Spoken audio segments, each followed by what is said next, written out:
My colleague Pankaj Jain spoke with Manish Sisodia, who in the morning today said that he has requested the CBI to defer his questioning. Listen into what the Deputy Chief Minister of Delhi had to say. Delhi के उप मुख्यमंत्री मनीष सिसोदिया को CBI का बुलावा आया, लेकिन उन्होंने एक चिट्ठी भेजी सीबीआई को कि दिल्ली का बजट है, वो नहीं आ सकते हैं। आशंका क्या है? हमारे साथ इस वक्त जुड़ गए हैं मनीष सिसोदिया। बातचीत करने के लिए तमाम सवाल सीबीआई को पूछना है, लेकिन उससे पहले ये जानना अहम है कि वजह क्या रही, आप क्यों नहीं जा रहे हैं? मैं जाने से नहीं बच रहा हूं, लेकिन मुझे कल सीबीआई का नोटिस मिला सैटरडे सुबह कि आप संडे की सुबह आ जाइए। मैं दिल्ली के वित्त मंत्री के रूप में इस वक्त दिल्ली के बजट को फाइनल टच दे रहा हूं। बजट तैयार है ऑलमोस्ट, और उसको फाइनल टच दिया जा रहा है। अगले कुछ दिन में उसको फाइनल टच देके मैं उसको सेंट्रल गवर्नमेंट के पास भेजूंगा अप्रूवल के लिए, और उसके बाद जब सेंट्रल गवर्नमेंट से वो मंजूर हो जाएगा, उसके बाद उसको फिर विधानसभा में लाएंगे। अब अगर ये फाइनल टच देने की प्रक्रिया डिरेल हो जाती है तो इससे नुकसान होगा बहुत। इससे पूरा का पूरा दिल्ली गवर्नमेंट चरमराएगी, इससे पूरे के पूरे दिल्ली के लोगों के काम जो अगले एक साल में होने वो चरमरा जाएंगे। इसलिए मैंने उनसे रिक्वेस्ट किया है कि फेब एंड तक मैं इस बजट को फाइनल टच दे रहा हूं। दिन रात एक करके लगा हुआ हूं मैं। बस मुझे फेब एंड के समय के बाद में आप कभी भी बुला लीजिए, आप जब बुलाएंगे। मैंने हमेशा सहयोग किया, मैं आगे भी सहयोग करूंगा। मेरे पास कोई वजह नहीं है कि मैं सवालों से बचूं।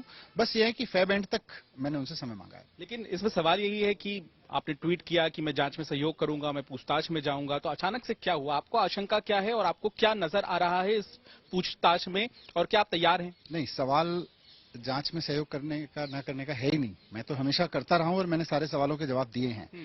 बात सिर्फ इतनी सी है कि भारतीय जनता पार्टी जिस तरह से बदले की राजनीति कर रही है, भारतीय जनता पार्टी एमसीडी का चुनाव हारी, Bharatiya Janata party supreme court में अपनी साजिशों में हारी। फ्राइडे की शाम को बीजेपी सुप्रीम कोर्ट में बुरी तरह से हारती है, और सैटरडे की सुबह मुझे नोटिस दिलवाती है।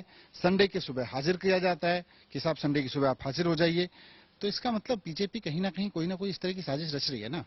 अब बीजेपी को बदले की राजनीति में अगर मुझे गिरफ्तार कराना है सीबीआई का दुरुपयोग करके, तो बीजेपी इस वक्त सशक्त है, वो तो करा सकती है। मेरी इतनी चिंता है, मेरी इतनी आशंका है कि अगर बीजेपी इस वक्त मुझे गिरफ्तार कराती है तो इसका नुकसान बजट पे को होगा। अगर बजट की प्रोसेस डीरेल हो जाएगी तो दिल्ली सरकार के, दिल्ली के सारे काम ठप हो जाएंगे। तो बीजेपी को बदला लेना है तो ले मुझसे, लेकिन दिल्ली के लोगों के काम ठप करने की कीमत पे ना ले। हफ्ते भर में मेरी प्रक्रिया पूरी हो जाएगी बजट बनाने की। लास्ट मिनट में आप किसी और को फाइनेंस मिनिस्टर लगाओगे तो बड़ा मुश्किल हो जाएगा। इसीलिए मैंने रिक्वेस्ट किया है कि बस अब बजट फाइनल हो जाएगा, उसके बाद में बीजेपी को जो करना है वो करे। लेकिन आप ये बड़ी बात कह रहे हैं और बड़ा आरोप भी लगा रहे हैं बीजेपी की गिरफ्तारी की आशंका है। बीजेपी की तो सारी साजिश ही मुझे गिरफ्तार करने की है।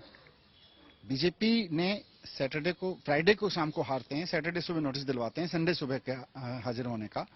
तो इस पूरी साजिश में तैयारी तो इनकी मुझको गिरफ्तार करने की है, और मैं गिरफ्तार होने से भी नहीं डरता। बीजेपी को अगर गिरफ्तार कराना है तो करा ही लेगी और कराएगी, लेकिन not on the cost of people. इसीलिए मैंने सीबीआई के लोगों से रिक्वेस्ट किया है कि बीजेपी अपने एजेंडे पे चलती रहे, लेकिन एक प्रोसेस है।